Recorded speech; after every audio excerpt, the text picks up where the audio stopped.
What's that face you're making? Oh, I obviously was not happy. No, you look pretty pissed off. Or something smelled like it. Who was the older one? I mean, I know it was your grandmother and grandfather. Who was the ones that were above you that little bit? Billy, Okay. Daddy's oldest brother, and then Ruby and Therese, that's his two girls. Okay, the girl. And they all live in Seattle. Yeah, I knew they were out there. I couldn't figure out who the girls were though. Yeah. Leanne was the youngest one. Leah was the youngest.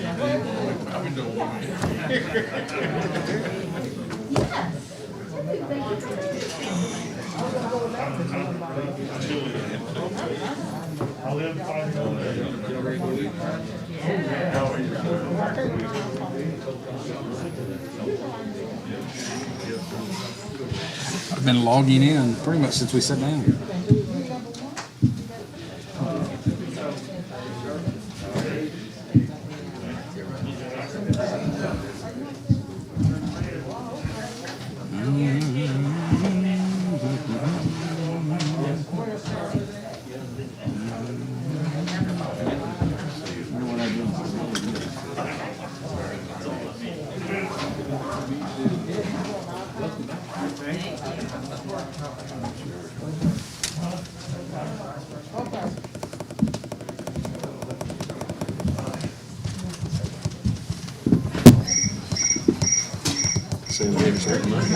Huh? Probably, yeah. That's what they want. That's what mine was. Mine didn't look the same as yours though. Mine was handwritten. Yeah, you got one. Mark, you on? Can you see him out there? HD out there? He's right there. HD. Oh! I just need to be invited. Huh. I don't know if I'm gonna do that. Okay, here we go. Stand by for the video, then lights will be hot. HD, are you good?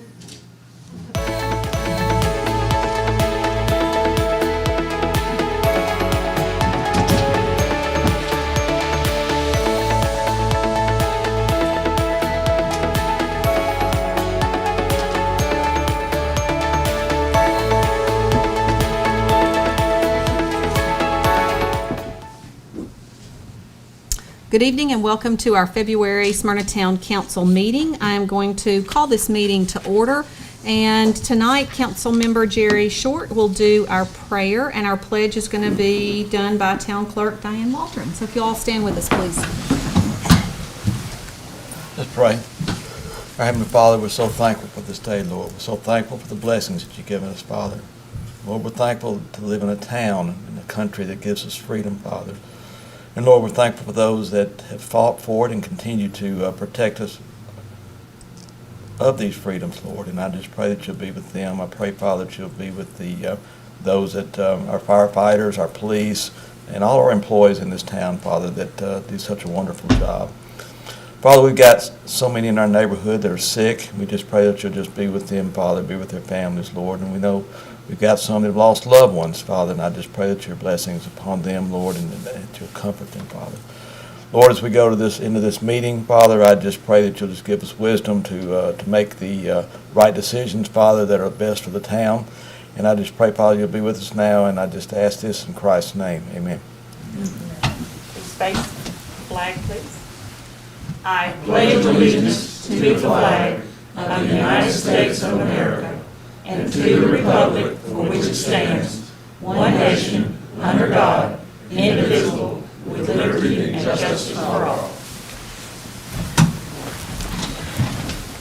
Thank you, Jerry and Diane. Miss Diane, if you will do roll call, please. Councilman Cole. Yes, ma'am. Councilman Morrell. Present. Councilwoman Peebles. Here. Councilman Short. Here. Councilman Sullivan. Here. Vice Mayor Adkins. Mayor Reed. Here. Move on to item 3, which is approval or corrections of the minutes of the January 12th, 2021 and January 28th, 2021. Are there any, Jeff, are these in order? In order to form, Mayor. Thank you. Are there any additions or corrections that need to be made? Seeing none, do I have a motion to approve? I move we approve the minutes. Have a motion, do I have a second? Second. Motion and a second, any discussion? All in favor say aye. Aye. Any opposed? Minutes pass. Move on to item 4, correspondence and communications. Brian, anything tonight? No, ma'am. Awards and recognitions? No, ma'am. Okay. We'll move on to item 6, which is our consent agenda, and these are items that are determined by the town manager to be routine items and not necessarily needing discussion. But if there is an item that a council member would like to pull off and have discussion or vote on individually, we can do that. I always like to read these items so that the public knows exactly what we're voting on. First item is approval of the terms of and authorization for the mayor to execute a contract with Neil Schaefer for professional services for the Jefferson Pike San Ridley Parkway intersection project. Item B is approval of the terms of and authorization for the mayor to execute a contract agreement with TDOT for highway rail grade crossing improvement project crossing 349-237S, Washington Street, Front Street at CSX Railroad, log mile 1.64 in Smyrna. Item C is approval of an authorization for the mayor and council to approve Cleary Construction as the top-ranked respondent to be construction manager at risk for the Rotary Soccer Park Stormwater Project. Item D is approval of the terms of and authorization for the mayor to execute a contract with Demand Mechanical for replacement of heat exchanger coils, boilers, and pumps at the town event center and SOAC. And item E is consideration and approval for the fire department surrendering 51 outdated AED units to Coro Medical in exchange for 4 AED training units. Is there anything that a council member would like to vote on or discuss individually? Mayor, item C, I've asked Brian to give some insight on this. It's kind of a different process we'll be going through with that one. Okay, we'll pull off item C and vote on that individually. So do I have a motion for items A, B, D, and E? So moved, Mayor. Have a motion to approve. Do we have a second? Second. Motion and a second. Any discussion? All in favor say aye. Aye. Any opposed? Those items pass, and we'll go back to item C and take it individually, which is approval and authorization for the mayor and council to approve Cleary Construction as the top-ranked respondent to be construction manager at risk for the Rotary Soccer Park Stormwater Project. Brian? Yes, Mayor and Council, just very quickly, this is a very unique situation for us. As you know, we've been dealing with the flooding issues in the downtown area, also over in the Rotary Park area, and we're trying to move that water down to the creek.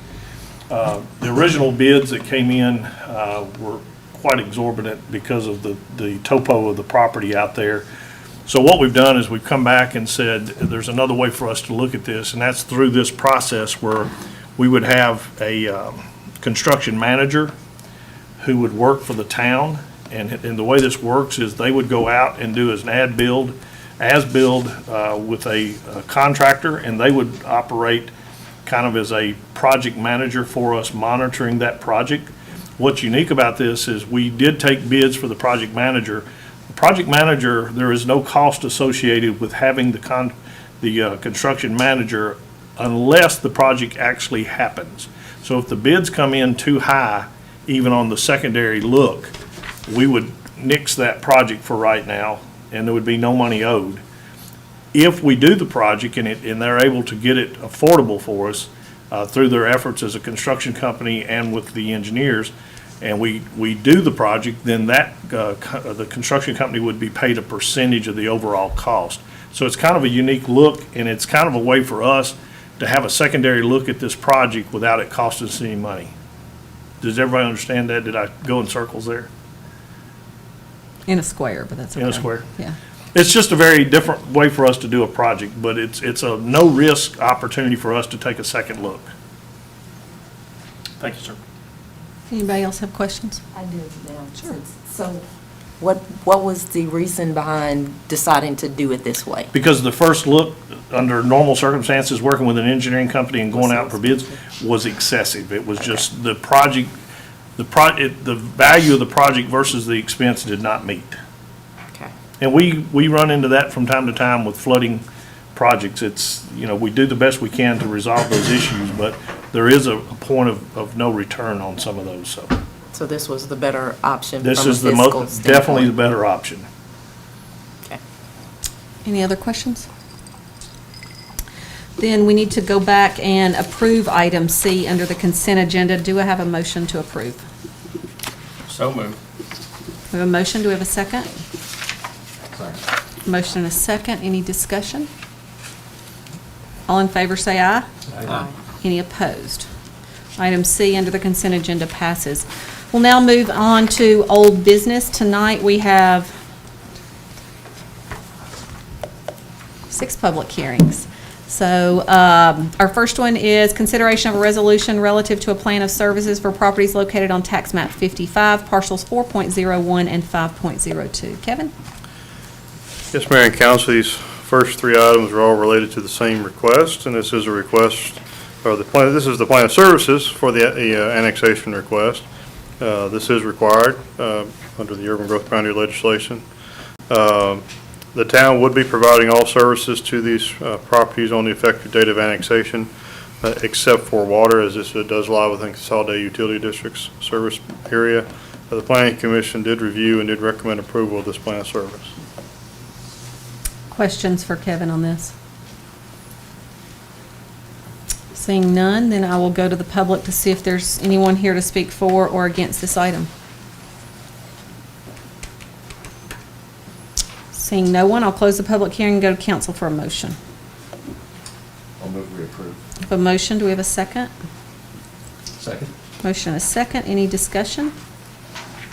All in favor say aye. Aye. Any opposed? Motion passes. Our next public hearing is consideration of an ordinance relative to the annexation and R3 zoning of properties located on tax map 55, parcels 4.01 and 5.02, requested by Sammy Said on behalf of Les Lazarus and Don Heichelbach, containing approximately 8/10 of an acre. The property is located at 6070 Seminary Road, and this is a second reading. Kevin? Yes, Mayor and Council, this is the annexation request. It's 2 separate tracts of land. There is a house on one of them, which is addressed at 6070 Seminary Road. It also has frontage on Poplarwood Road. Land use plan would support medium-density residential development in this area. Surrounding zoning is a mix of R1 and I2 in town, and RM in Rutherford County. This area lies, as we stated earlier, does lie within CUD service boundary for water. They did look at this and have said that there is adequate fire flow to serve this area. The development of these parcels will also require a sewer line extension of approximately 200 feet by the developer. Again, the Planning Commission did review this and did recommend approval. Questions for Kevin on this? Okay, we will go to the public to see if there's anyone here to speak for or against this item. No, ma'am. Nobody out there? Then we will close the public hearing and go to the council for a motion. Motion to approve. A motion, do we have a second? Second. Motion and a second, any discussion? All in favor say aye. Aye. Any opposed? Motion passes. Item C is our housekeeping item, which is consideration of a resolution and memorandum of ordinance 21-01 relative to the annexation and R3 zoning of property located on tax map 55, parcel 4.01 and 5.20, comprising a total of approximately 8/10 of an acre. Do I have a motion? So move, Mayor. Do I have a second? Second. Motion and a second. Any discussion? All in favor say aye. Aye. Any opposed? Motion passes. Our next public hearing is a consideration of a resolution relative to a plan of services for properties located on tax map 54, parcel 48.00, and this is a first reading. Kevin? There is only one reading for the plan of services, but it is a first reading, I guess, but technically there's only one reading for a plan of services as a resolution. But anyway, this is put in writing of the services that the town would be providing, which again would be everything except water, as this does lie within CUD service boundary. The Planning Commission again did review this and did recommend approval. I see. I was like, where is he going with that? And I understand now. Yeah, it So, does say, it took me a second, first reading Kevin. on your agenda. Yes. I understand why you said it. Okay. But, Questions for Kevin on this? Seeing no questions for Kevin, I will go to the public to see if there's anyone here to speak for or against this item. Nobody?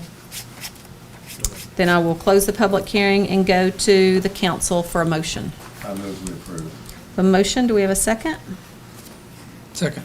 Motion and a second, any discussion? All in favor say aye. Aye. Any opposed? Motion passes. Item E is also a public hearing. It's a consideration of an ordinance relative to the annexation and R3 zoning of property located on tax map 54, parcel 48.00, requested by Sean Collins on behalf of Will and Hillary S. Altaki, containing approximately 4.8 acres. The property is located at 8706 Rocky Fork, Amable Road, and it is a second reading. Kevin? Yeah, this is again, this is the annexation request. It is one tract of land. There is a home on the property addressed at 8706 Rocky Fork, Amable Road. There's also additional frontage on the newly constructed and relocated portion of Morton Lane. The land use plan would support medium-density residential development in this area. Surrounding zoning is a mix of R3 and PRD, which are Blakeney and Cedar Hills in town, and RM in Rutherford County. This area does lie within a CUD's boundary for water service. As we said earlier, the current fire flow is not adequate to meet town standards, so upgrades will be required prior to any development occurring on the parcel.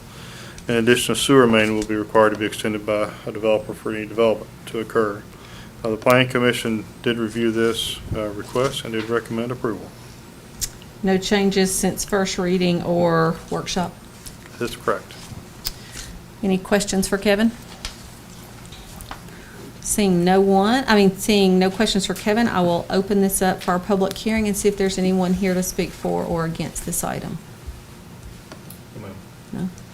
Okay, then we will close the public hearing and go to the council for a motion. Mayor, I'm abstaining from this vote.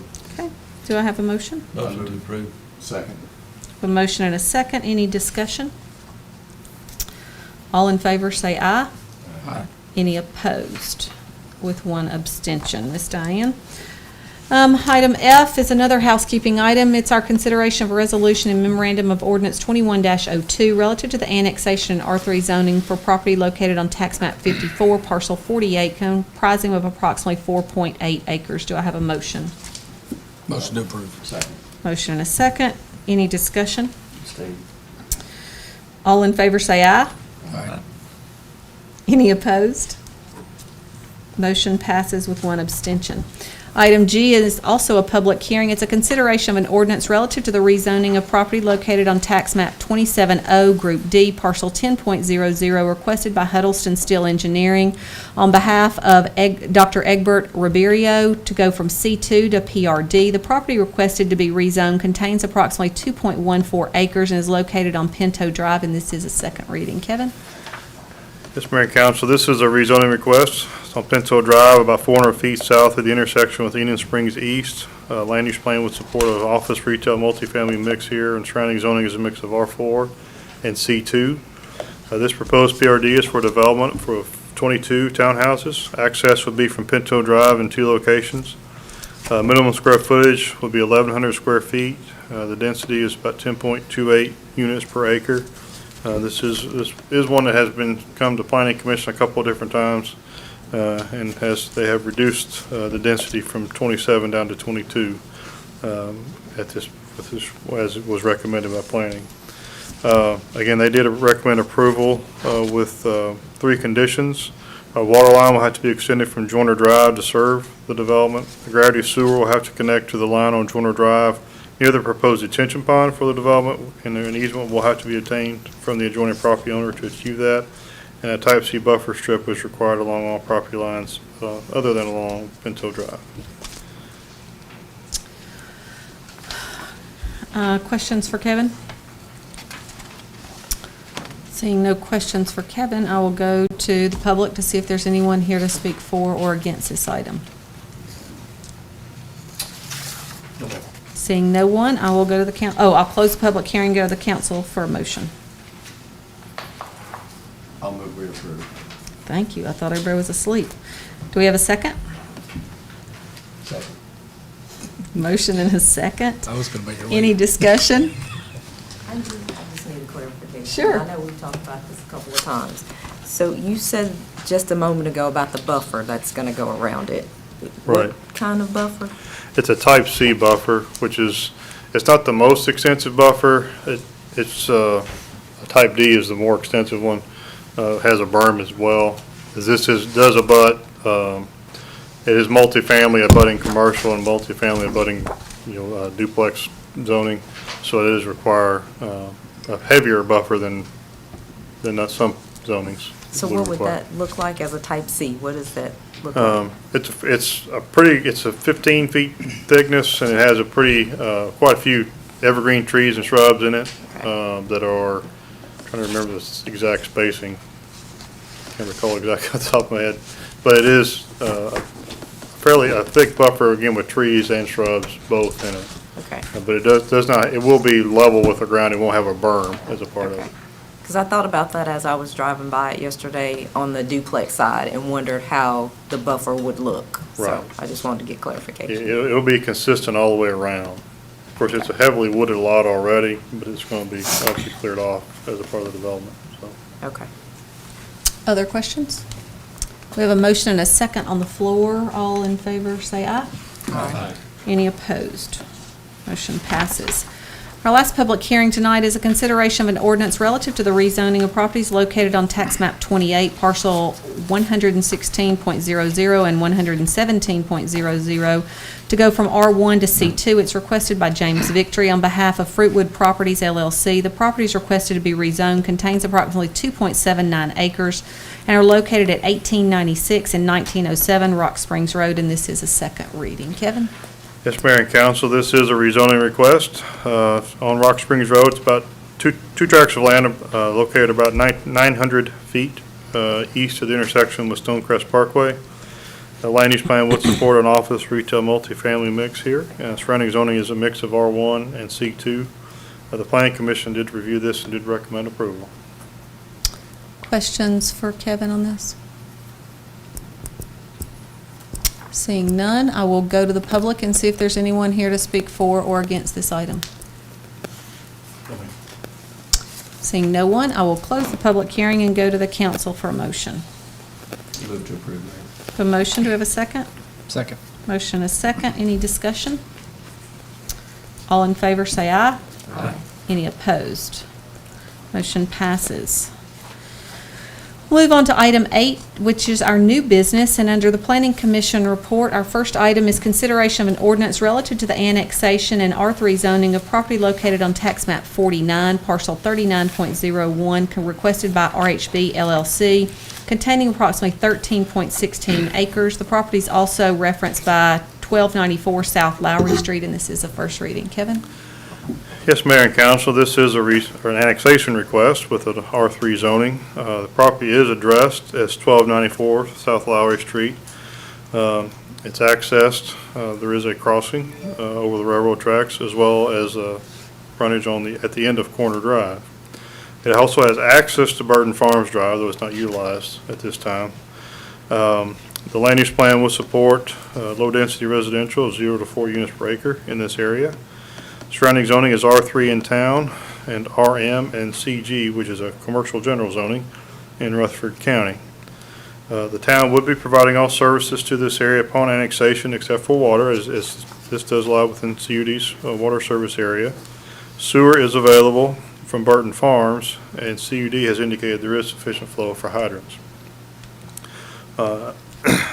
It would be, again, we haven't seen a development plan for this yet. There's no it's not a PRD. We haven't seen a concept plan or anything yet.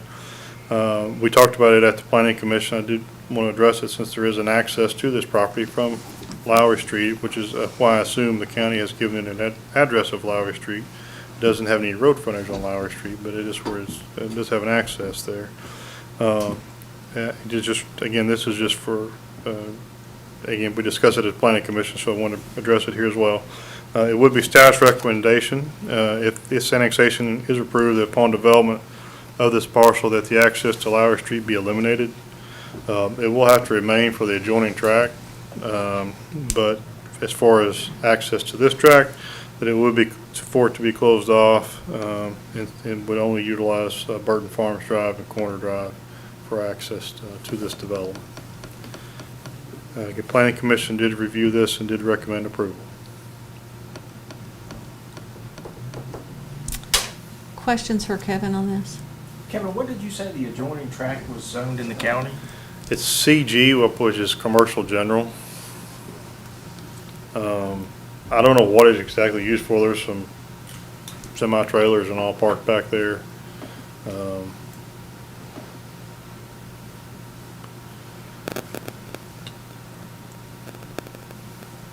Where is the access from Lowry? Right there at, across Next from to what used to Speedway. be Gold Street Auto. So North of does my that hand. mean, go ahead. I just, north of my hand. He knows what I'm talking about. Who does? Jerry did. I have no idea.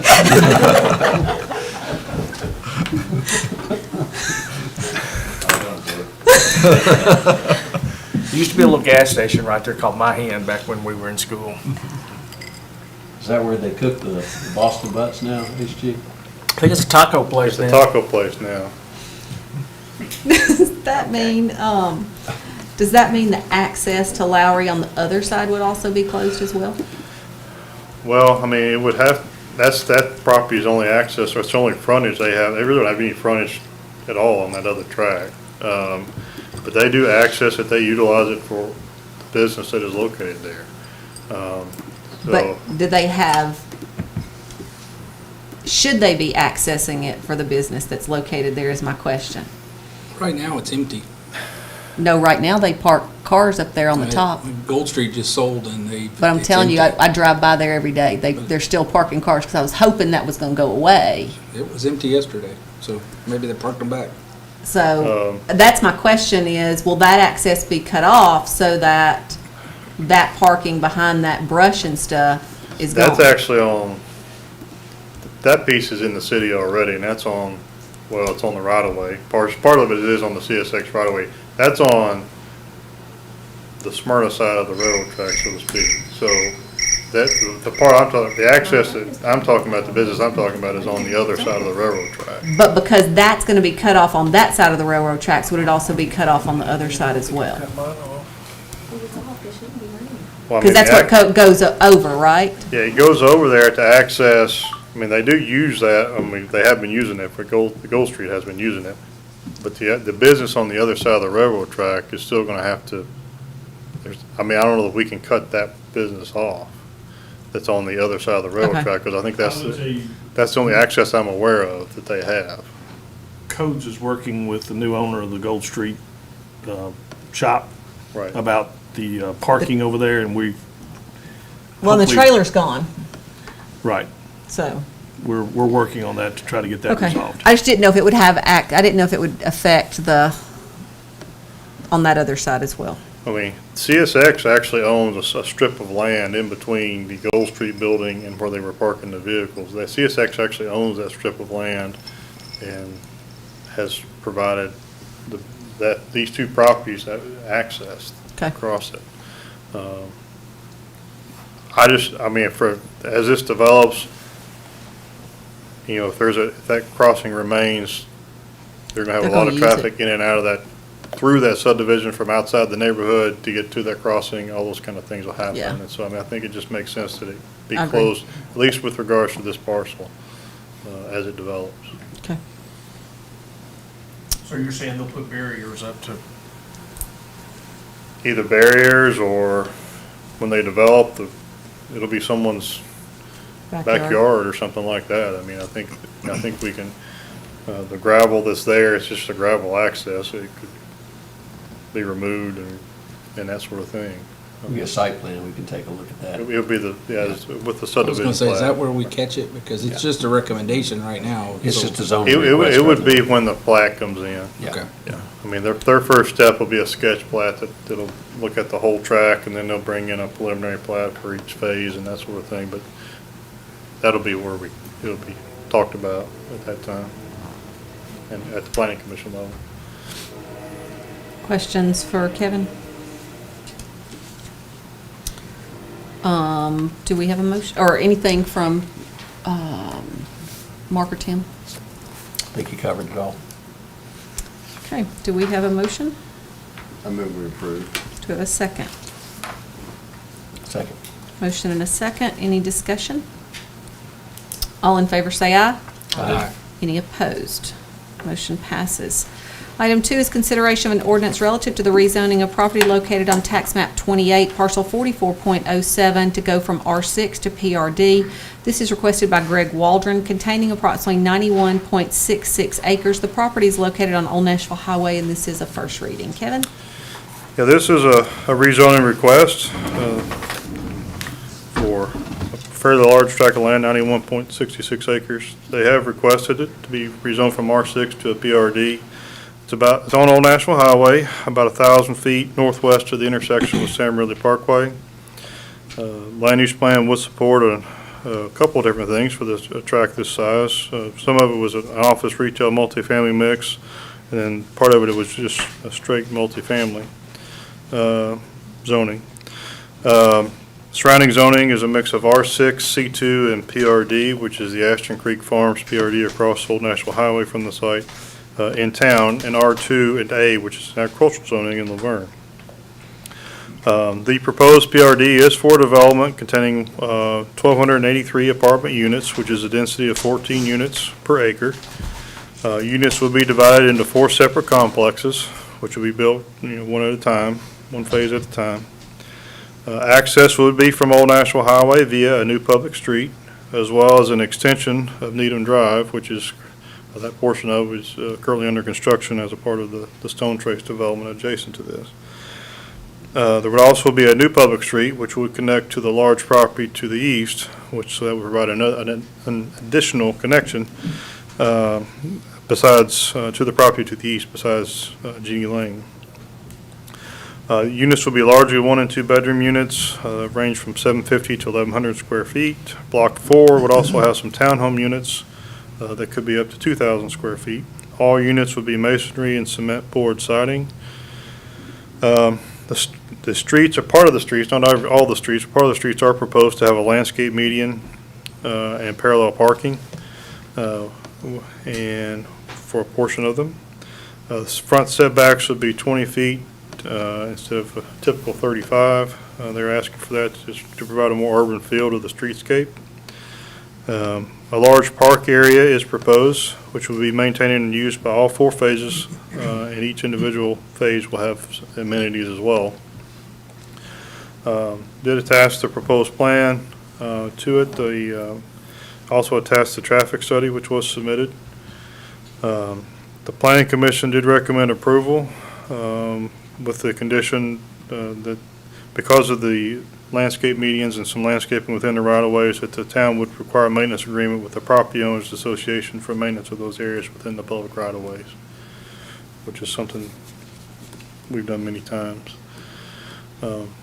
This development is somewhat unique in that it is a PRD. They're not asking for something that they're not allowed to do already from the standpoint of density. In fact, technically it's a slight reduction in the allowed density, but they are requesting, obviously the setbacks are different. They want to do some on-street parking, and they are, as a PRD, they are taking a large open space area and utilizing that density within the 4 phases, but the overall density is still at 14 units an acre, which is, again, slightly less than what's allowed in the current zoning. Feel free. I would be happy to answer any questions you have. Developers are here, and they have other folks with them as well that could answer questions that I might not be able to. Questions or comments for Kevin? Looking at the elevators, I guess this describes them as block 1, block 2, block 3, block 4. That's phase Correct. 1, 2, 3, and 4, I suppose. Basically, yes. Okay. Yeah. Blocks 1 and 2 have 4 levels and elevators, and then block 3 looks like it's a mix. And is there elevators in the 4-story buildings in block 3? As far as I know, I think it's just block 1 and 2 that has the elevators. Block 3 and 4 are breezeway with stairs. I think they're kind of stepping up, going up the side of the hill with some of the topographies. They're like a split with a 2 and a 3-story or a 3 and a 4-story. Split level, yeah. Right.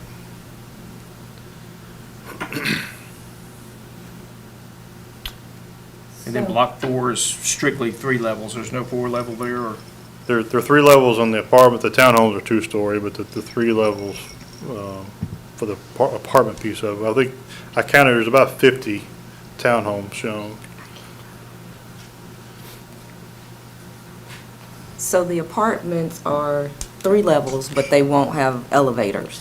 And the Yeah. townhomes are just single level. They're 2-story units, but two-story. they're side-by-side units. They're not like a condominium of 3 or 4 story like we saw with the Greystone development. They're typical as far as construction is concerned, typical townhouse construction, Okay. side-by-side. So it's side by side, not one person living and they have a first floor and a second floor. It's side by side as Right, far as the, right. okay. Right. And the apartments are just, they're 3 levels and won't have They're elevators. They're not proposing to have elevators in block 3 and 4. Okay. And you had, during the meeting, there was one question that was asked that I don't know that ever was answered. It regarded the buses, whether or not there would be a place for school buses. And I know that the conversation was had, and most of the time, the conversation said that people who live in the apartments are generally single people, and there wouldn't be a lot of children, if any. But if there are children, what does that look like? Do we have to have permission for a school bus to stop? And which side of the street would that be? Would it be on Sam Ridley, or would it be on Old Nashville Highway, or how does that look? Yeah, I think we work a lot with the school board about where they actually set those up, like with Alta Depot. We had a recommendation where we thought it would best be, and the school board really didn't like our recommendation, and we went, obviously, we went with theirs, because they're the ones that have to pick up the children. Right. So, typical, what we would look at is, they are public streets within this development, so, as far as the main streets are, we would typically work with the school board and locate on each site, most likely, each phase would have probably at least one kind of at an entrance or near an entrance. Okay. I know they said there probably wouldn't be very many children. I think our ordinance would still really, we would want to look at having one, again, as each phase develops. You may only need one. There's probably one near a clubhouse or near kind of the main building or something like that, where everybody could gather.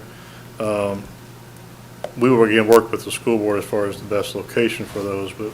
Can I speak to that? Because typically, when I talk to the school board about Alta Depot, they made a change in their policy, because we felt very strongly that with Alta Depot, the ingress egress to the buses in their typical situation would be Lowry Street. There's too much traffic on Lowry Street just to be stopping buses for kids to get in and off. So they made an exception to allow the buses to go into the developments. They typically, the Rutherford County School System does not take buses into apartment buildings. They look for a side street or something like that to load off of.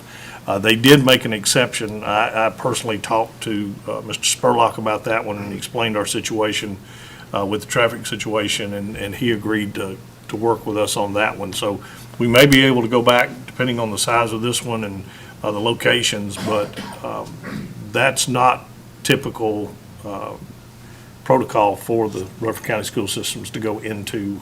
And I'm not asking them Yeah. to break their protocol. I just want to have in place what our process is Yes, going to ma'am. be for Yes, them, ma'am. for the developer to know. Yeah, yeah, and it may be as simple as, it comes down to maybe Jeannie Lane or something like that, and possibly have a spot for the children to load there off of Jeannie Lane or something. But I just want to make sure everybody understood Alta Depot was a different animal for us.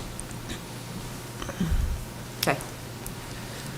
So what's the protocol at this point to get, that they have to get a stop put in? Well, typically how we handle that is really at the site plan level, as far as getting real specific as to the location and that sort of thing. And so I think, to me, as each phase comes in, we look at that and kind of locate that, again, working with the school board as to what the best location is.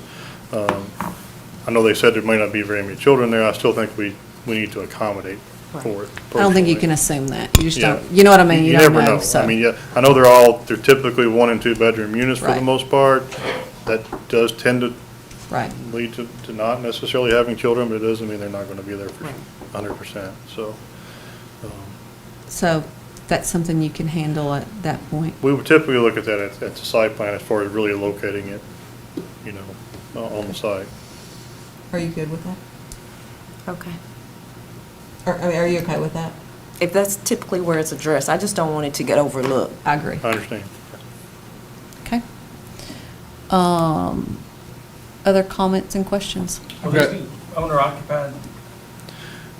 I don't believe so. I guess some of the townhouses, I guess there's a theory that they could be sold, I guess. My understanding is it's completely a rental situation. So there's notes on all these that say right-of-way landscaping to be maintained by the collective ownership entities. What does that mean? I believe, the way I understand it is each individual complex will have an ownership, and those owners of the complexes will be a part. It won't be a homeowners association like you have in the subdivision. It'll be those 4 complex owners will have an association that maintains the common space, which is primarily the landscape medians and those kind of things, as well as the 15 or 14.6 acres park area would be owned collectively by the 4 complexes. Is that through a property management? Right, you would have. So it's not like they've got to count on them to get their money. That'll be procured in their rent Right. and be taken care of basically through a property management company from those proceeds. Right, Yeah. from those 4 complex Right. owners. Right. Kevin, can we talk about the traffic study a little bit? Sure. There was basically 4, 5 recommendations out of that traffic study. It's summarized on page 6 in our packet there. I don't know which of these would these all be handled by the developer, or are some that the town's already doing as part of our changes? So how are these Yeah. recommendations going to get implemented? I'm kind of defer to Charles on that, because he's overseeing the city's project and everything, and he's a little bit more versed in that piece of it than I am, Okay. so. I reviewed it, and just the Stone Trace commercial property, the improvements that they're making on Old Nashville Highway, that will take care of just about all those recommendations up Old Nashville Highway, because it will be pretty much 5 lanes up to the back entrance of Lowe's, and then it will go down to 3 lanes when you get up to the Ashley Farms, and where the entrance will be off of Old Nashville Highway. So you'll have a 3-lane section there that you can put the left turn lane in. And then they were talking about the extra left-hand turn lane from Sam Ridley on to Old Nashville. That's in a project that we already have under design through the town grant. Charles, on the same line, Looks like there's a signal that's going to be also up around Ravens Point. Is that correct? Yes, And that's that's gonna be- already been approved, and those designs have come in, and the Genie Lane intersection, those signals have been approved, the poles, foundations, all that came through this week and have been approved. Okay, so they can go in and out, especially if they're coming, I guess it'd be going north, kind of northwest, I Right. guess, on Sam Ridley. They can come out also on Signal, Ravens Point and head that direction through that red light. Is that correct? Right, because coming off, traffic studies showing like 53% of the traffic will be coming off out of the complex onto Old Nashville Highway there, and there'll be 1 ingress, and then there'll be a left and right turn lane onto Old Nashville Highway there, and the rest will come down Needham.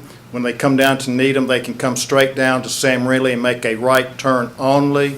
But like I said, if they want to do a left and go back north, they can go down Genie Lane, hit Ravens Point, and come out at that traffic At light. Needham, it's going to be cut off there. Is that, or will there be, can you There still will come just be across? a left off Sam Ridley into Stone Trace, and then a left from off Sam Ridley into Needham towards the Five Guys, that area, Five Guys and Toots that way, but. So we're not closing that left turn? that's what- No, the left turn will remain. It will not be a through. You cannot come out of Needham from like the Toots area and then make a left back on Sam Ridley. You won't have that movement, but you will have left turns off to Sam Ridley into the complex or onto Needham Drive. So that's intersection, between, the lanes are gonna be cut off there then, is that what you're saying? Yes. So anybody coming out of Toots can't go, They cannot go left. Can't That'll go be a left. right only. okay.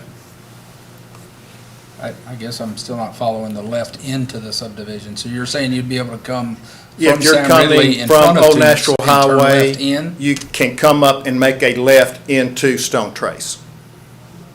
So that's still an unsignaled left turn, which we've closed everywhere else on Sam Ridley. But it's built, it's called a J turn. It's just where there is a median between them, so it is dedicated, channelized left turn lanes. You're not having the conflicting traffic of other traffic coming into that trying to make a opposing. There'll be two opposing left turn lanes. So It's they're not a not, cross section. they're not hitting the same, pinch point. Okay. Still sounds like a left turn across traffic to me. It's a left turn across traffic, but you don't have any, the other left lane, turn lane coming in will not try to cross over each other. They will I be understand split. that, but I'm yeah. just trying to figure out why we closed them all from Old Nashville Highway to the interstate, and now we're creating one here. Well, we won't be having the traffic coming across. That's what we're stopping. Across the intersection. Yeah. They won't be coming all the way across, but they'll still be able to make left turns. and we're But not somebody allowing coming that out of, anywhere by else. so what we're closing down is you can't come past the car wash out and go into the median and make a left. You I have to understand go that. right. So there'll be a non-opposing left turn. I completely understand what you're explaining. I'm just saying, we don't have that. We just closed all those left turns. We did not allow that at other left turns on Sam Ridley. But those were cross sections. Those were cross streets. But we could have easily added a medium and made them exactly the same, and we Not with chose 6 not to. lanes, though. See, we're widening all that, so. But the rest of Sam Ridley's never gonna widen? Well, It may, and when that happens, when this it'll will be- change. But was this not a TDOT decision? That is a TDOT, that was the design that came back from TDOT traffic. Okay. It's called a J turn because to make that, like I said, coming out of Needham from like the Toots area, you'll have to go right and then you'll go up to the cross and turn. I But completely get it. I just don't understand. It seems counterintuitive. We just closed all the left turns, and now we're adding one But back. those are against 3 lanes where this is still just a 2-lane cross. Even when it was 2 lanes, right now, it's one of our most dangerous intersections, is people turning left next to Bank of America. But most of our collisions were people coming out, coming across and making the left, which you won't be allowed to do anymore. I understand. We could have stopped that a long time ago, though, if that's all we were trying to stop. We closed all lefts. Except for the signalized. Right. But we're not doing that here. That's all I'm saying. To me, it's the same thing we just closed, we're kind of creating. I get it's not exactly the same, because you can't go straight across. And there's no other places to signalize that crossing there. I'm trying to figure out why we're allowing the left turn in at all. That's all I'm trying to figure. Why not close that completely like we did everywhere else? Because TDOT said it? No, It's- it wasn't our plan, it was what they. I understand, but said. could we not do it? I don't understand why we It's couldn't.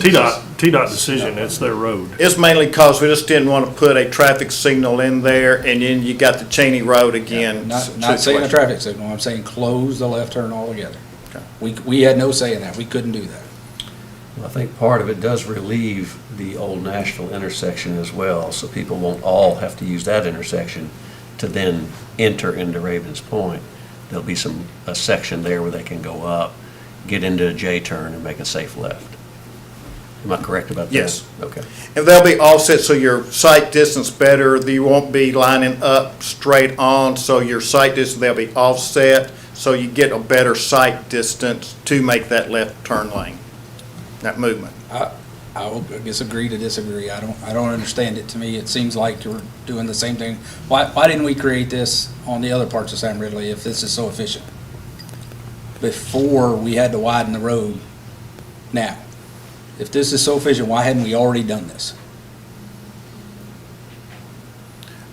Mainly, we're taking those out now because we're improving the signalized intersections so much and making those. Well, even left this turn. intersection. Yes.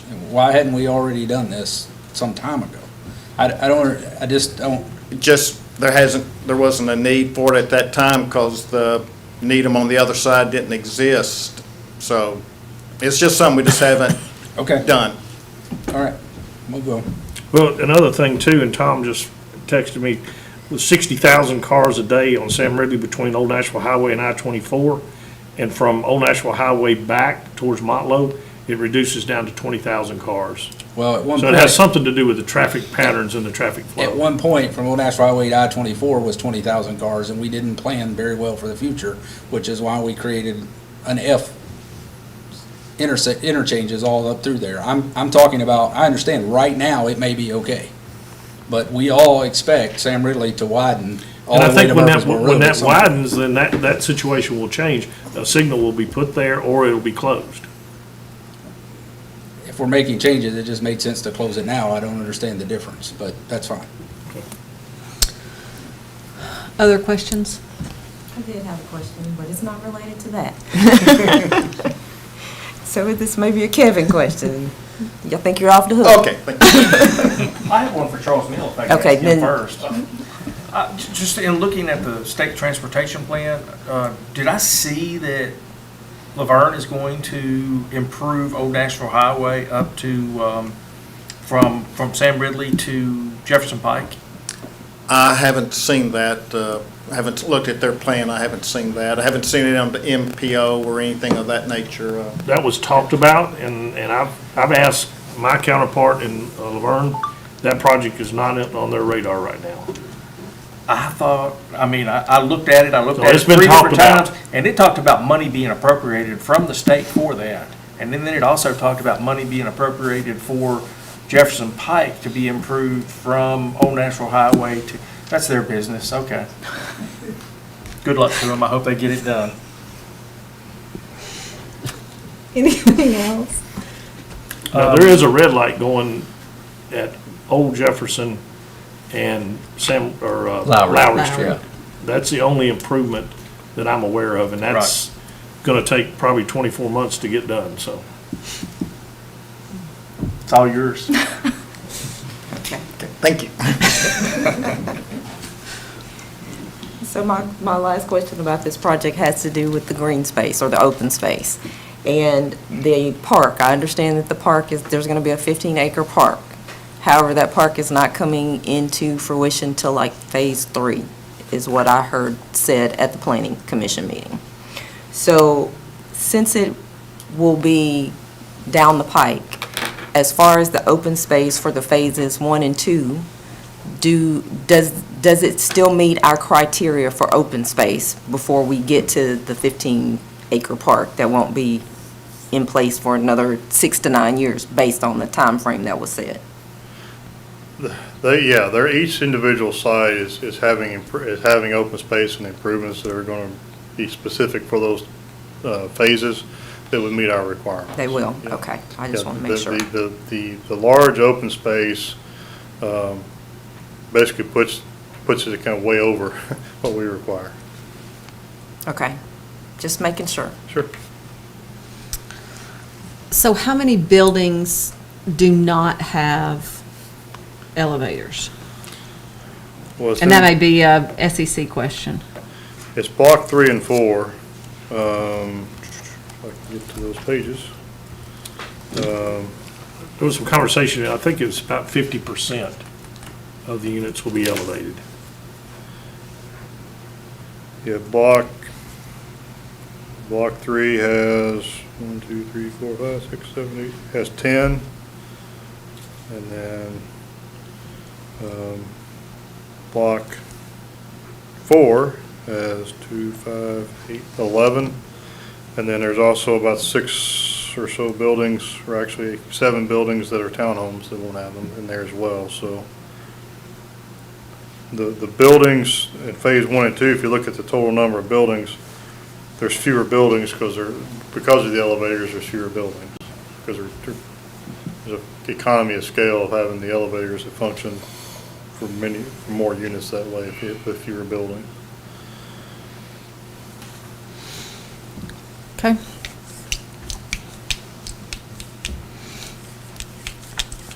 And the reason for no elevators in the 3-level, is that normally our requirement? Is you're not required to have elevators if they're 3 stories or below?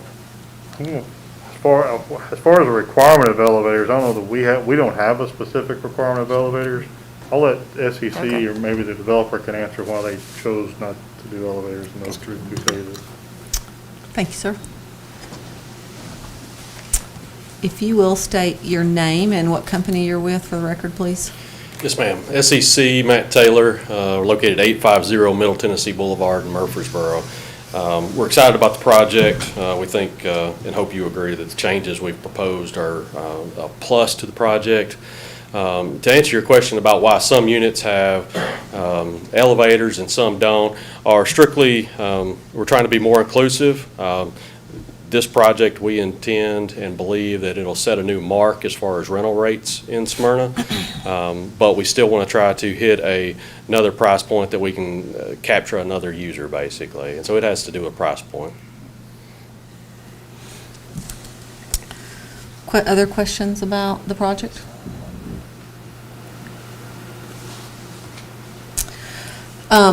No disrespect to you or to the Waldrons. I want the public to understand this is already zoned R6, which means it is already zoned apartments. This is not looking at us making a decision for, to either have apartments or not to have apartments. And to be honest with you, I think it is a product in which we don't have here in the town of Smyrna. I think it gives people who are already here or people who want to come to our community an option. And I know sometimes we say the word apartments and people in the community get a little bit upset, but I just want you all to understand that it's already zoned for apartments in this area. So for And options. And has been for some time. Exactly. And for options that could have come to this site, I think we're getting a really good product. Mayor, I actually touched on this a little bit in the planning meeting as well, because I don't know if the public quite understands that we don't have the authority to change a zone. It's already zoned, and this being a PRD, being brought to us, we have a lot of oversight in a PRD as far as landscape design, open space, all the things we've talked about here tonight. But we don't have the option of telling them they can't have an apartment there. It's just not our option. So as you so eloquently spoke about, our constituents sometimes don't like to see apartment complexes. This is out of our control as far as what they can put there, but it's in our control now, being a PRD, that we do have that great bit of oversight. So had they decided, I guess, to leave it R6, they could have put up box vinyl siding apartments, and there's nothing that we could have done about that. So as I mentioned to the group the other night, I'm at least appreciative of the fact that they're bringing a quality product instead of a product that would be an eyesore or something later on down the road. So I hope the public, we want to drive that home. We want to make sure the public understands that's how we have to look at it. Yeah, and I kind of think this lays in with our overlay that we put over on Enon Springs Road, the layering concept that all of us agreed was kind of what we wanted to do, with commercial on the front, then multifamily, condos, apartments, and then single family. So this fits the plan that we laid out. Even though it was already R6 and we didn't make this choice, it still stays in line with what we had laid out anyway. And the blocks they've designed it with, there's each block has its own amenity. So every block's going to have its own pool location and so forth. So it's not like a real dense apartment complex that doesn't have the amenities, the clubhouses and the pools and things that a lot of your renters want to find. And the question was asked also about the green space up on the hill there. There's about 14 or 15 acres there that when they get back to that section, that's the reason it's going to take a little time to get to it, because they're going to develop the front and grow to the back. And that's where this property is located, so there won't be any roads or anything to get to it yet. But as they get back there, that's another amenity that we just haven't seen in an apartment complex here before. So, Well, and I think you also have to remember, eventually Jeannie Lane's going to take you all the way from Motlow Drive all the way to I say to Sonic is where I say, just because it's. We know where you stop. Potomac Drive. To Potomac Drive, so, and I think you also have to think about walkability. Some people want to come home and be able to walk to conveniences, and so I think you'll be able to do this in this area too. So- There's streetscaping and tree-lined streets, and Yep. the parallel parking on the entrance areas there are really designed like things that you would see in other communities that invite you in. And so I'm expecting that, yes, it's apartments, and that is what it is, but I think at least we can say we're doing our due diligence to make it a proud product that people can look at and say, at least that's a very good looking and a nice product, so. Other questions? Kevin, is any considerations being taken for the cemetery that is between this and the commercial area? Of course, they're not, it's not included in their development at all. I mean, they don't own that piece. I mean, as far, I mean, they're just, as far as I know, there's some landscaping and all, some buffering kind of, between those buildings and the parking lot and the cemetery. Just the buffering, I guess, is what I was looking for, yeah. Is that the little square R6 that's right there? That's correct, Okay. yes. Which one are you on? Oh, right there. What's The that? Mullins Hill Cemetery. Yeah. And accessibility will still be there. Yeah, its access will still come from Old Nashville Highway as it is today, yes. And no elevator.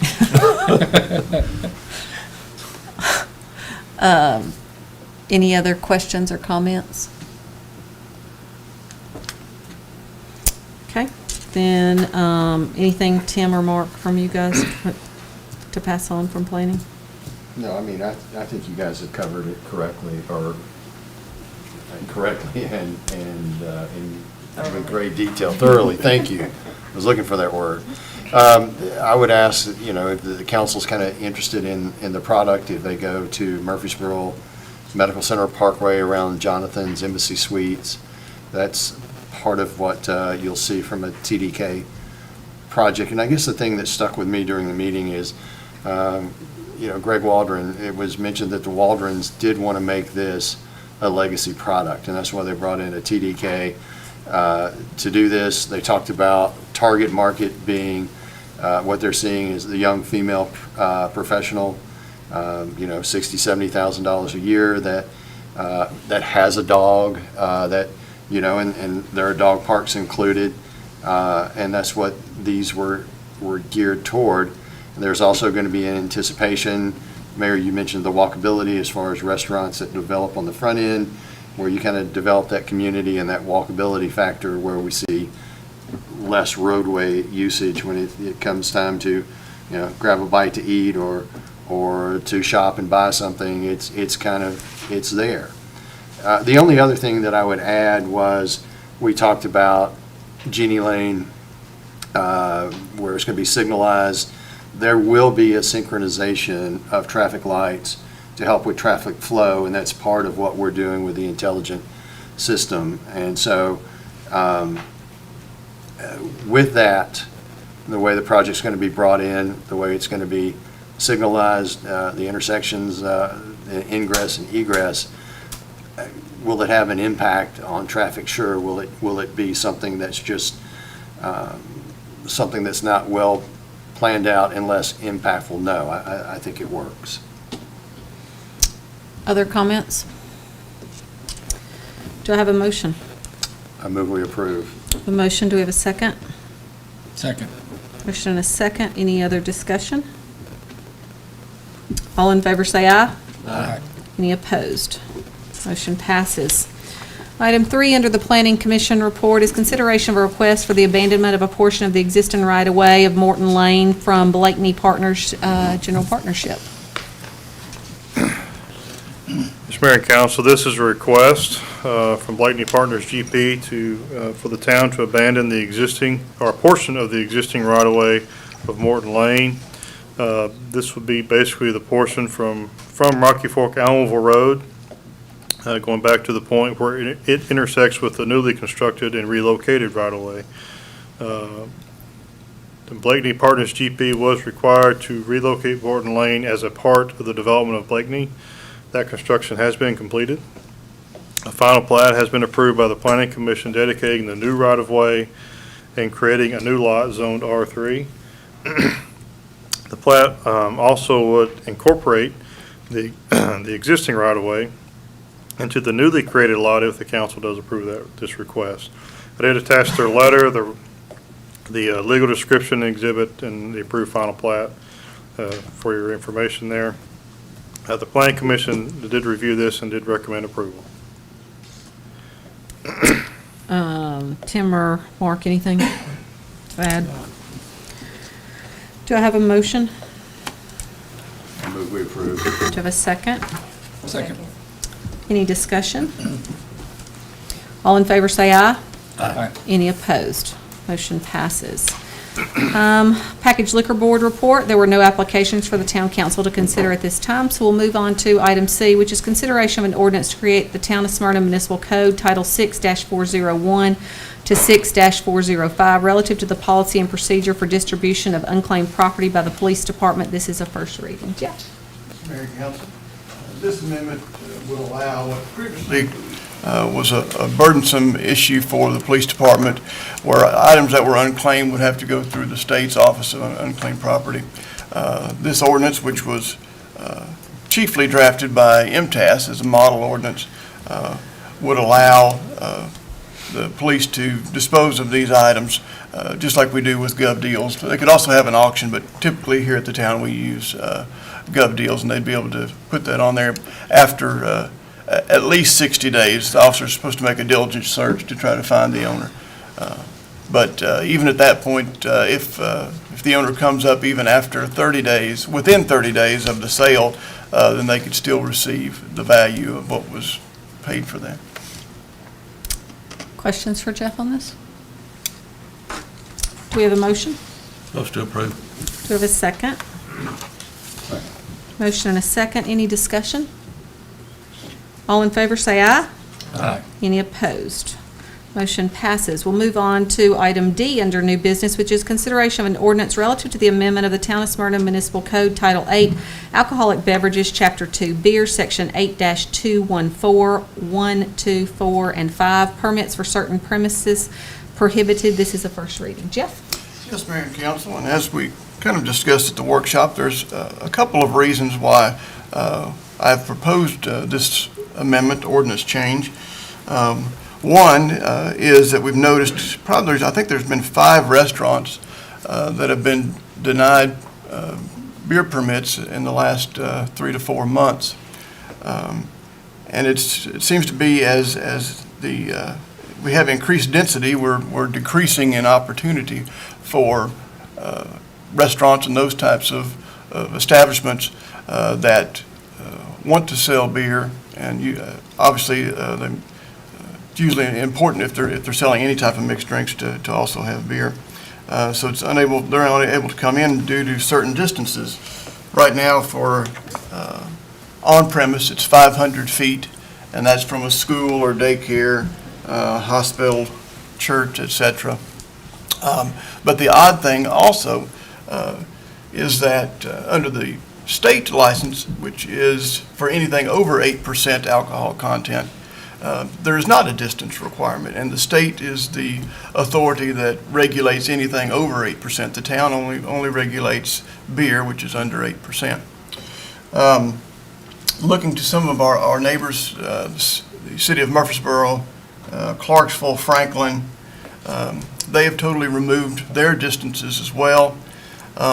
And I've spoke with my colleagues there. They've not had any issues as far as any negative issues because of it. Just to give you an example, Bristol, their distances for all is 150 and Lebanon is 100. We even spoke last time, that's even getting close to setbacks for some of our properties. So it's even nominal at some of those locations. But because of the ability for these locations to also receive a higher alcohol content permit where they couldn't receive the beer permit, it just seemed that it would be a good proposal to remove these distances for off premises and on premise. Questions for Jeff on this?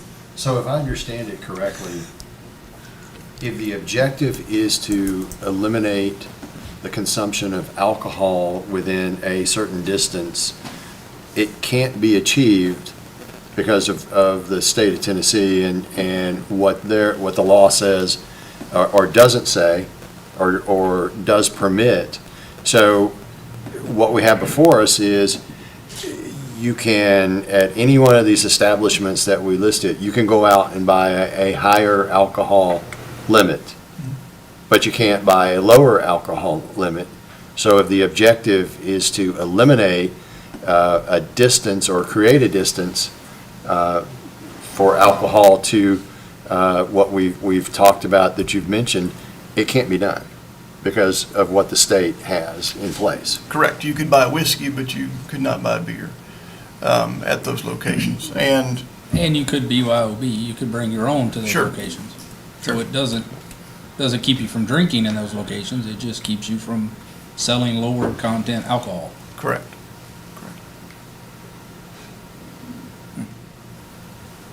Once the county and the city, once we allow liquor by the drink, then the state takes over from that point on of regulating that side of it. So beer is just the only thing that we regulate. You know, I reached out to a couple people I know in the clergy business, so to speak, and wanted their opinions on it, just from a standpoint of how do you feel about the current ordinance, and if it were to change, how would you feel about it? Both that I spoke with didn't realize the ordinance was necessarily in place. Of course, they're buffered from it anyway, right? But secondly, to both of these people, they said, well, we want to be good neighbors to anybody, to businesses as well.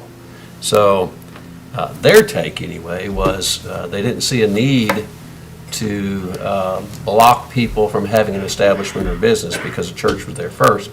And then nor did they see the need, or, for example, they wouldn't want to be blocked either, right? So if we were going to establish a church somewhere, we don't want to have that ordinance hanging over our heads, and they don't understand necessarily how the ordinance works. But that said, I found it kind of be,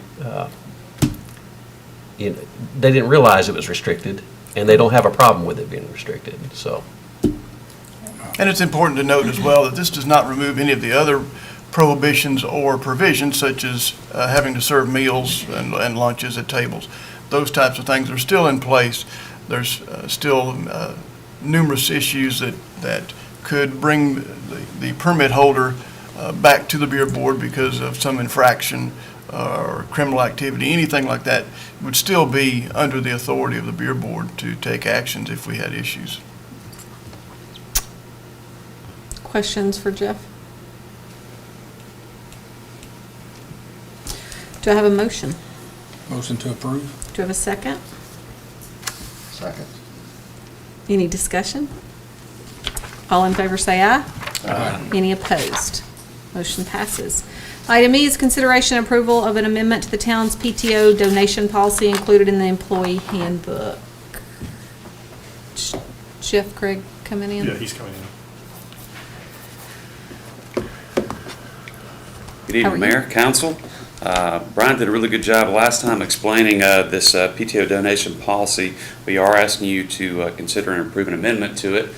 Currently, the PTO donation policy allows our employees to donate some of their unused PTO to other employees that have had catastrophic illnesses or accidents. Currently, that is just limited to our employees. And so we were asking that the policy be amended, that also expands out to employees' immediate family members so that other employees can donate to an employee that has an immediate family member that's suffered a catastrophic illness or injury. Questions for Jeff? We had quite a bit of discussion at the workshop on this. Seeing no discussion, do I have a motion? I move to approve, Mayor. Do I have a second? Second. Any discussion? All in favor say aye. Aye. Any opposed? Motion passes. Item F is consideration of a resolution to adopt a traffic calming policy to use as a guideline for evaluating the need and applicability for installation of speed humps with Town of Smyrna right-of-way. Tom's Tom. Thank you, Mayor, Council. As we talked about during the council workshop. About a year ago, we had been looking at some different traffic calming devices around town. One of them that Brian and I talked about implementing to do a little test on was putting in speed humps in various locations around town. We did that and found it to be pretty successful. It solved some of the issues on Montgomery Way, as well as some of the speeding on part of St. Francis. So what we decided to do, we had numerous requests coming in, asking us if we could install some traffic calming devices, speed humps in certain neighborhoods. We looked at City of Brentwood as well as Murfreesboro on what they do and how they employ the use of speed humps. Came up with this traffic calming policy that you've seen in front of you. I don't know if you have any questions or anything about it since our last meeting. Have you had any calls since our last meeting, just by, that people heard about it? No, ma'am. Okay. It's that calming effect. Once you get over the hump, it's. A couple of people were asking me about this. Can you run through the high points on it, just for the people that may be watching tonight that weren't before? Yes, basically what happens is if someone is looking to get a speed hump on a road in front of where they live, what they would do is they would contact us about it. We would look to see, first of all, if it meets our criteria based on the type of road, number of vehicles on the road. I think it's 2,500 vehicles per day maximum. Anything below that would be eligible. And if it did meet the criteria, what we allow them to do is put together a petition for homeowners within a certain distance of where the speed humps can be located on both directions. They have to get a minimum, I think it's a 60% buy-in on the people who live within that vicinity to make sure that people are in agreement with it coming in.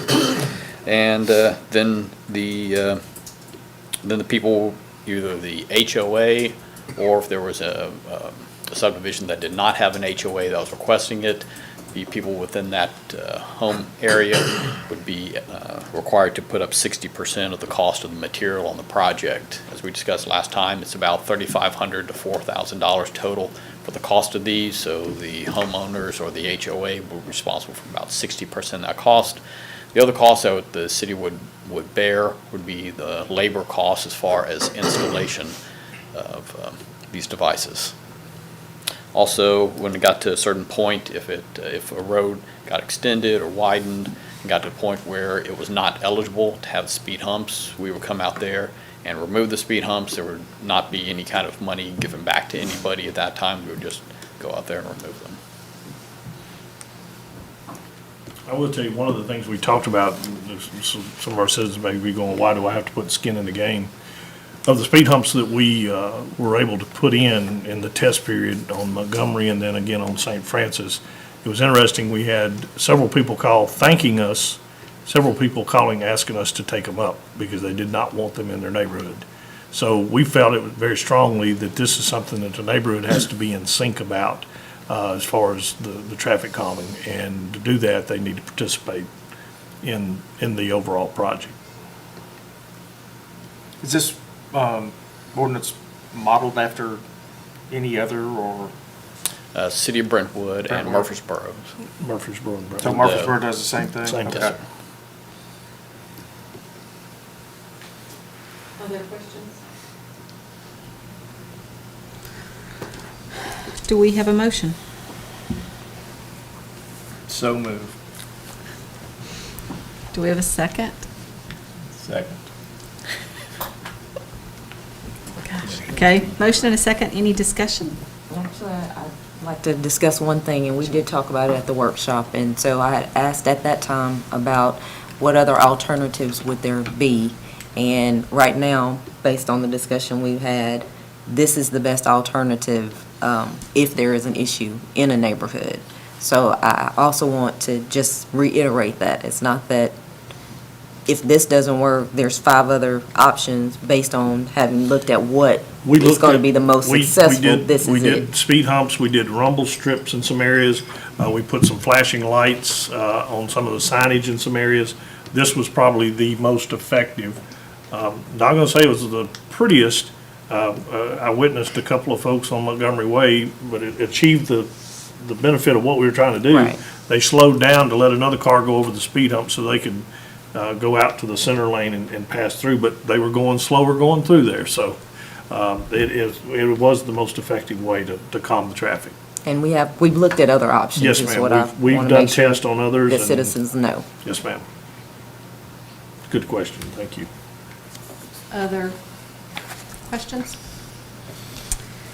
Okay, we have a motion and a second. All in favor say aye. Aye. Any opposed? Motion passes.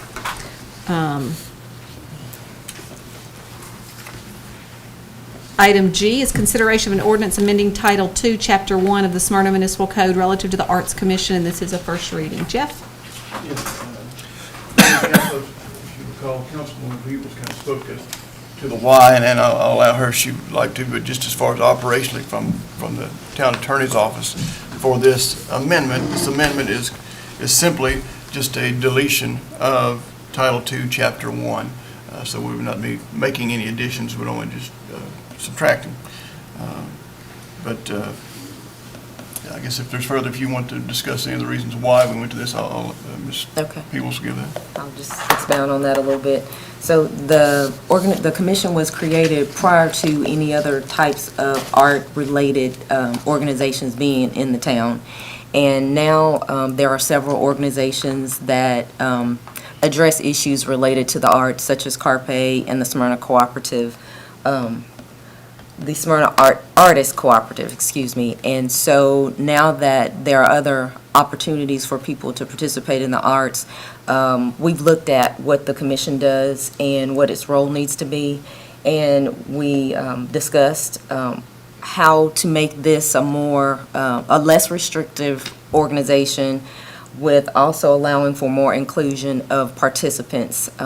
At the moment, the commission will only allow for citizens who live in the town of Smyrna to participate, as well as the meeting has to be advertised, and it's only on a specific day every month. And sometimes members were not able to attend. And so we want this to be a group that will allow for more inclusion of individuals who do want to participate in the growing of the arts in Smyrna. And so we felt like this would be a better way, is to make it, to terminate it as a commission, but make it a more inclusive type of committee. And so that was why it was brought to the council to be able to address it from that manner. Great. Questions for Jeff or Raquel? Seeing no questions, do I have a motion to approve? I'll make a motion. Thank you. Do we have a second? Any discussion? All in favor, say aye. Any opposed? Motion passes. Jeff, just quickly to follow back up with item D on the alcoholic beverages and all. I know that this is just a first reading. It's got to go through the second reading. Correct. If it passes on second reading, will we get back in touch with those that have just recently come before the beer board to let them know? We've got about 3 different locations that we've deferred until the 1st of April. So once if it passes, then we'll go back and look at those. If it does not pass, then of course we'll have to deny those. Were there others before those 3? And they're welcome to come back and reapply. Will we let them know? Will we go back and let them know? Okay. Okay, anything else under other? Yes, you should have that on your packet too.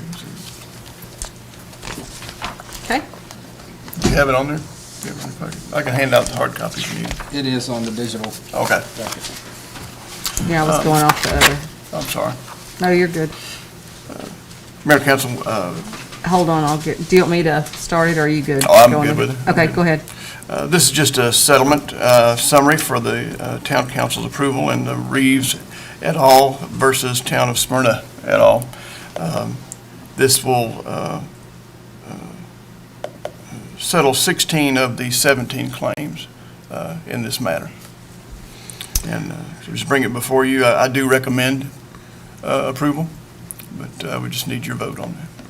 Questions for Jeff on this? Do I have a motion? Motion to approve. Do I have a second? Second.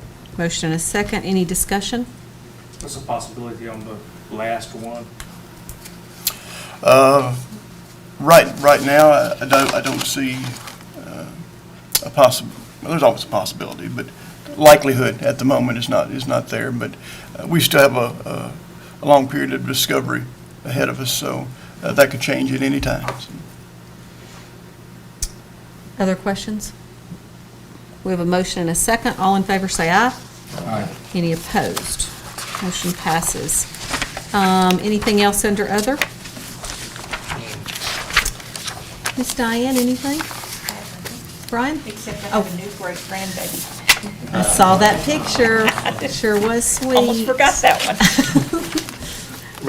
Mayor and Council, I do have a couple of things that I'd like to share with you. One is a praise.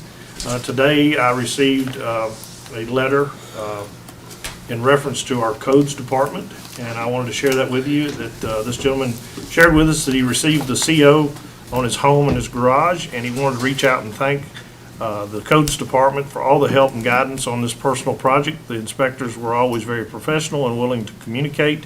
We're excited about moving into our new home in Smyrna, and thank you for making this a great deal for us. So I thought that was something good and wanted you to know that our codes department, sometimes we don't get the best reports because we don't always have yes as the answer when we go out there, but when we have something good like this happen, I want to share that information.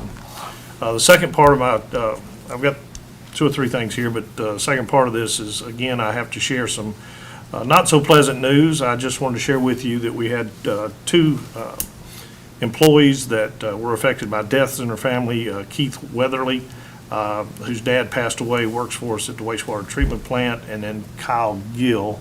And you guys will know that's also Harry Gill's brother. Kyle's uncle passed away, Jay Gill, over this past couple of days. So I know their families are both, would appreciate our prayers and thoughts during this time.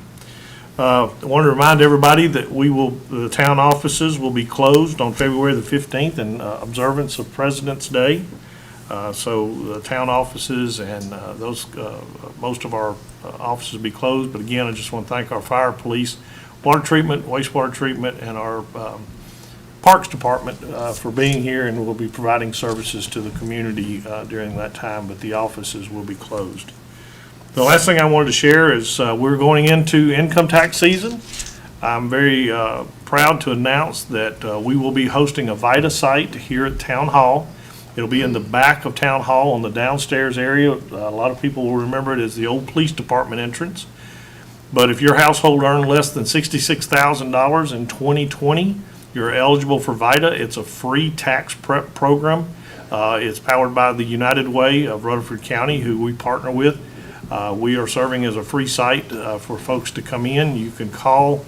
It begins February 10th and runs through April the 14th, and you can call 615-830-7940 or visit www.yourlocaluw.org/VITA to schedule your appointment. And let me tell you something, this is not just for somebody, maybe a situation of they don't have the money to get their taxes done. This is for any family. I will tell you, my mother last year used this service. My stepson, who works here in the community that makes less than $66,000, he got his taxes done for free. And they do electronic filing and can work with you, and it's of no cost. So it's a pretty good deal. A lot of money comes back into our community by folks that are using this VITA service, and they're saving quite a bit of money from having to have their taxes done. So I share that with you, and that's all I have. Hey, Jeff? Raquel? Brian, did you say the time for the VITA? It's by appointment only this year due to COVID. So Okay. if you'll call one of those numbers Okay. or the website, they'll make your appointments. Okay, I missed that. I was trying to write it all down. That's okay. They are open, I think they're typically taking appointments Wednesday through Saturday. Okay. So they will be open on Saturdays here at the office. We've made accommodations for them to be able to get in and those kind of things. Okay, all right. And I guess the only thing I have is Happy Valentine's Day to everyone. That's it. Because you know how they sometimes forget up here. Well, this is your reminder, gentlemen. HG? Condolences to the Weatherby family and the Gill family. Jay's one of those guys that I didn't see very often, but every time I saw him, it was like go home day. Just a good-hearted fella. Gosh, and happy Valentine's Day. Be kind. Yeah, be kind, shop local. Thank you for coming. Are you finished? Yes, I am. Okay. My condolences to Keith and his family, of course, the Gill family, Harry and Leanne, Joe and Debbie. You're certainly in my thoughts and prayers. Happy Valentine's Day. Jerry? Echo what everybody else has said. Raquel, thank you for reminding us about Valentine's Day. I had kind of forgotten, but happy Valentine's Day to everybody, and also same here. Condolences to the Gill family and to the Weatherly family. It just seems that we're doing that every time we're here lately, and I'd like to see us have a meeting one time where we don't have to do that. Hey, Jerry, what about Sister City's chili supper? Yes, thank you. We do have Sister City does have a chili drive-through supper coming. It's going to be March the 20th, and there's some tickets that are being sold now, and so we would love to see you come by and get some good chili and help the Sister City program as well. So, thank you, Mark. I know that they're also taking sponsorships as well. They are. Where is it going to be? The drive-thru? It'll be at the Senior Citizens. Okay. You good, Jerry? Steve? Just also offer condolences to the Gill family, Harry and Joe, and also the brother. And let everybody know that,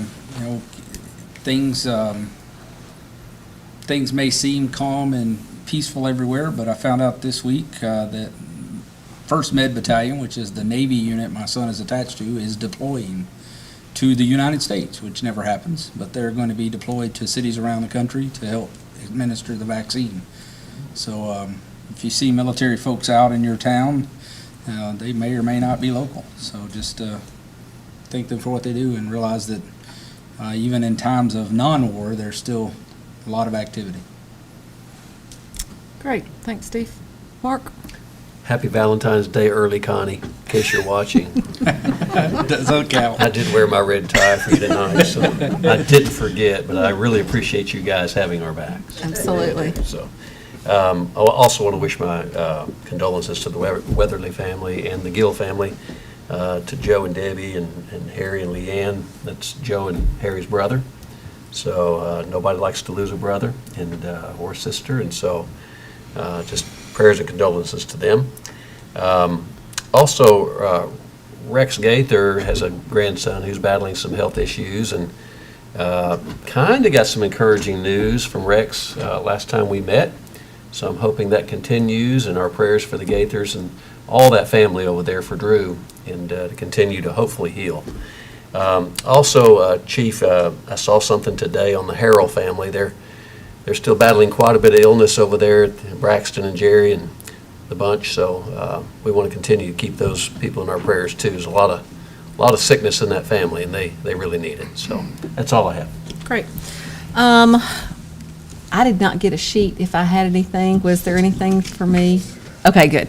The only thing, a couple things. Boards and committees, we will be doing board appointments in March. If you are interested in getting more involved in the town of Smyrna, we encourage you to sign up on our town website for boards and committees. And so if you know of someone who might be interested, please pass it along. Condolences to those that have lost loved ones. I think the more our town grows, the more we're going to hear of that day in and day out. When you have over 500 employees in an organization, unfortunately, that's part of it. So condolences to all of those. And I sent you all out an email that the Greater Nashville Regional Council did through the Transportation Policy Board. It's got some great things about the regional transportation plan that's taking place in the Middle Tennessee area. So if you get a chance. Earn some money to do on National Highway. So He just can't get off that, can he? He is being kind. You have that opportunity to view that. Then I also want to take the opportunity to thank our healthcare workers, those that are day in and day out fighting the fight for us, and for our health department that is administering the vaccines in Murfreesboro. Thanks for all that they do on a daily basis. Don't forget Red. Valentine's Day for Rick? I will remember. It is not a one-sided holiday. It is not a one-sided holiday. I would totally agree. He gets Valentine's Day every day of the year. So. From who? Being married to me. Being married to me. So. I think that's more like Halloween. Anything else to come before this board? If nothing else, we are adjourned.